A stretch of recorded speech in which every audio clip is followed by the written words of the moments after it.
So HSK 3.0 is here, and suddenly everyone feel like Chinese just turned into Mount Everest with almost 10,000 words at the top. I've been getting messages like, am I doomed? Should I quit? Do I need 3 lifetimes to pass HSK now? Short answer, no. Long answer, that's exactly what today's video is for. I'm not just explaining the reform, I'm giving you a realistic, human, teacher-approved plan for surviving HSK 3.0 without losing your mind. Let's get one thing straight. Yes, 3.0 increased the vocab.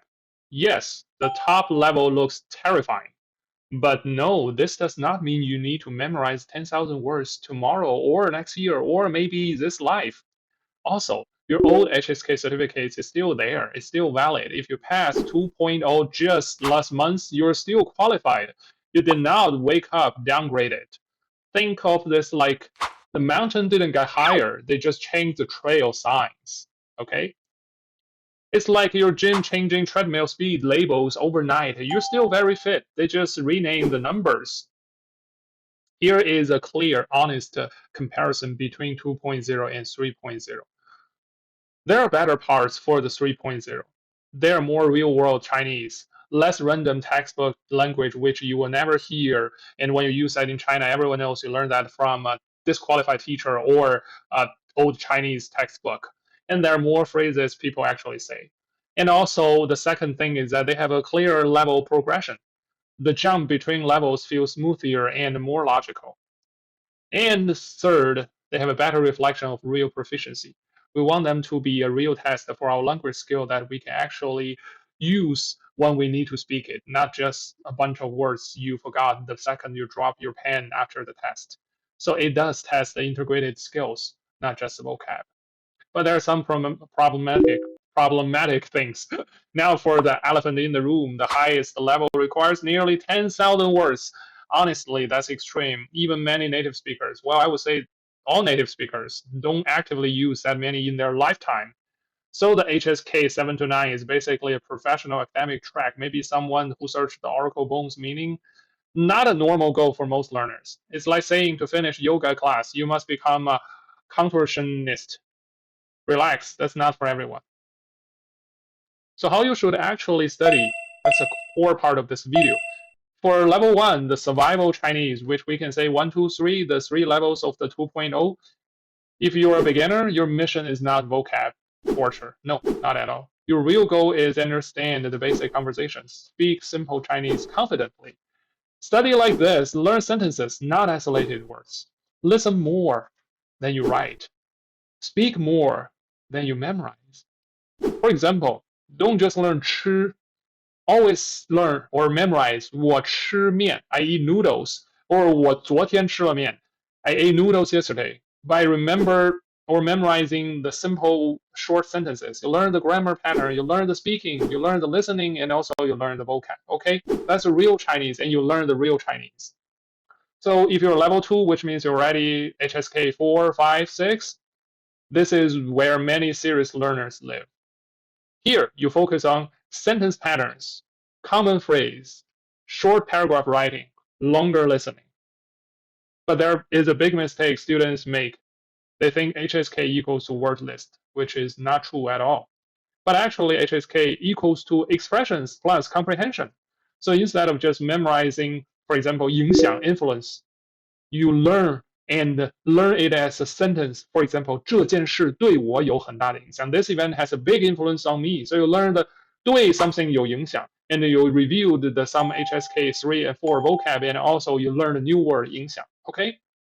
If you're level 3, which I say advanced track, like 7, 8, 9 for your HSK level, if your dream is to work in China or study in China, then yes, aim high. If you aim for the moon, even you miss, you will still land among the stars, right? That's what they said on the poster. So if you learn Chinese for travel, cultural conversation, you do not need to climb the 10,000 word mountain, okay? You can still be fluent, funny, and confident without becoming a walking dictionary or encyclopedia, okay? So there's a simply plan for weekly learners. No, there's simply weekly learner plans, okay? For beginners, 20 to 30 minutes per day, maybe 15 minutes, whatever you can do, that's the best. use a fractions of the time. That's the key of learning language as a non-full-time student. And for those 20 or 30 or even 15 minutes, break down them equally. 1/3 listening, 1/3 speaking, 1/3 reviewing the phrases. Reviewing. And if you're 3, 4, 5, for every week, you have a weekly plan now.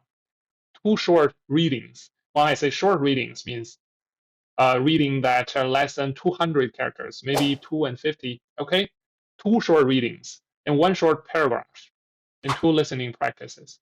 You can go to my website, or there are many websites you can find easily. Just search HSK readings. You will find a lot of very useful readings, aims for different levels and different vocab banks.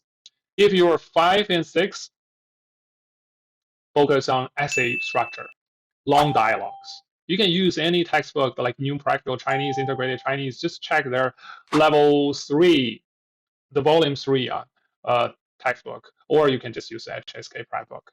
And if you're learning vocab, definitely learn them not by alphabetic order like always focus on the topic-based language vocab bank. If you're learning about, say, daily life, then just learn them all together. If learning appliance, learn 20 appliance together because you already have the enough context in your mind to form a connection, connecting the dots backward. That's what Steve Jobs said. Okay, so no random list.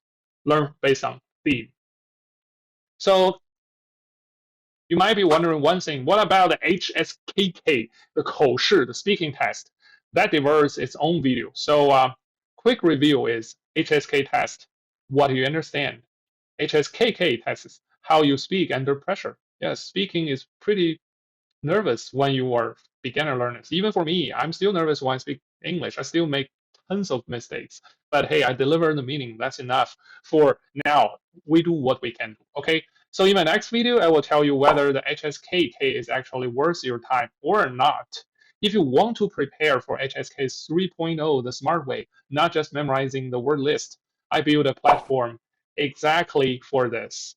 You will find interactive exercises, real listening practices, mock exams, grammar in context, and the fun part is learning all the vocab for HSK through Chinese idiom stories, methodology, and historical figure stories. So instead of suffering from the dumb flashcards, use the HTML interactive video cards that you can still use as flashcard, but on any device and with a lot of fun and emojis. You learn Chinese like a story, naturally and enjoyably. So I will wait you there, and if this helped, like, subscribe, and tell me your biggest fear about HSK 3.0. See you next time.